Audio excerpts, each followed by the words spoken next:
last few weeks vying for support in his bid to beat out a 10-term incumbent in the primary race for a seat in the North Carolina House of Representatives. So last week, the East Carolina University student defeated that incumbent, 84-year-old GOP state legislator George Cleveland.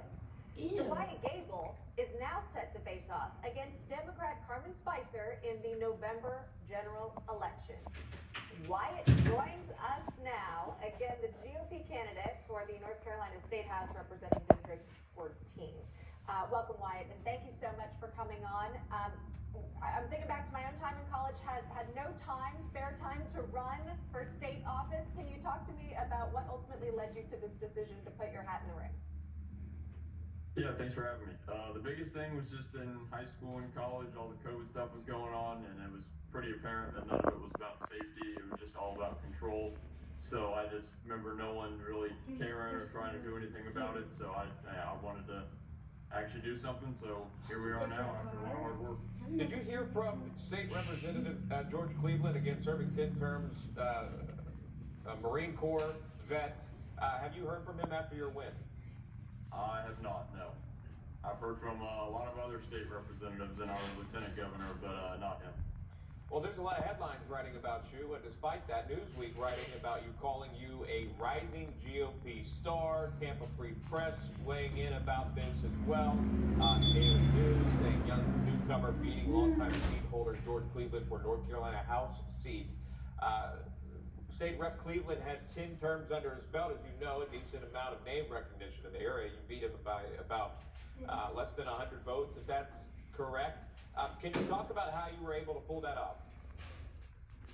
Yeah, biggest thing was just getting out there and knocking on doors, making phone calls, and actually trying to meet the voter. I know a lot of people don't get that anymore. I would knock on someone's door and they would be surprised that not only just someone for a candidate, but the candidate himself was actually trying to earn their vote, because a lot of people just don't do that anymore. It's all about advertisements and trying to send out texts and mail, so that was a big help. And then I think just a lot of people were ready for a new face and a fresh set of ideas. Sure. Now you're looking ahead, I'm sure, to the general election come November. Balancing that with all of your schoolwork, how's that planning going for you? And how do you hope to sort of clinch this win?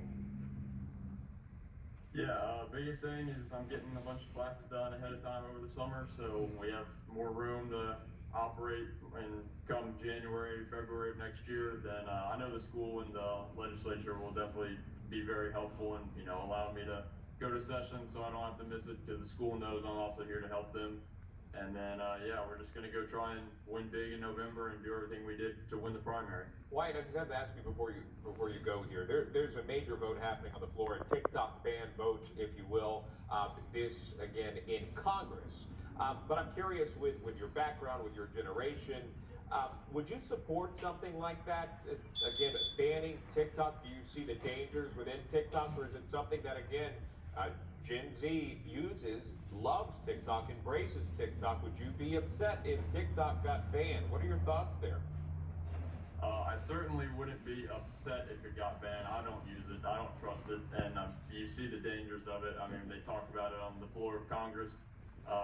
Hopefully they deal with it, so each state doesn't have to deal with it. I think it's more of a hindrance to our society, because it promotes things, or at least the Chinese do, that promotes things for our younger generation that are deteriorating it and make a lot of negative side effects. So I would be okay with it. I don't have a big problem with it. I'm not a fan of TikTok in any way. All right, you're going out and meeting potential voters face to face instead of online, where we know social media can just have so many negative effects on the youth. Wyatt Gable joining us, previewing again his general election campaign, all while studying in college. Appreciate your time today, Wyatt. Thanks for coming on, and best of luck. Yeah, thanks for having me. You're welcome.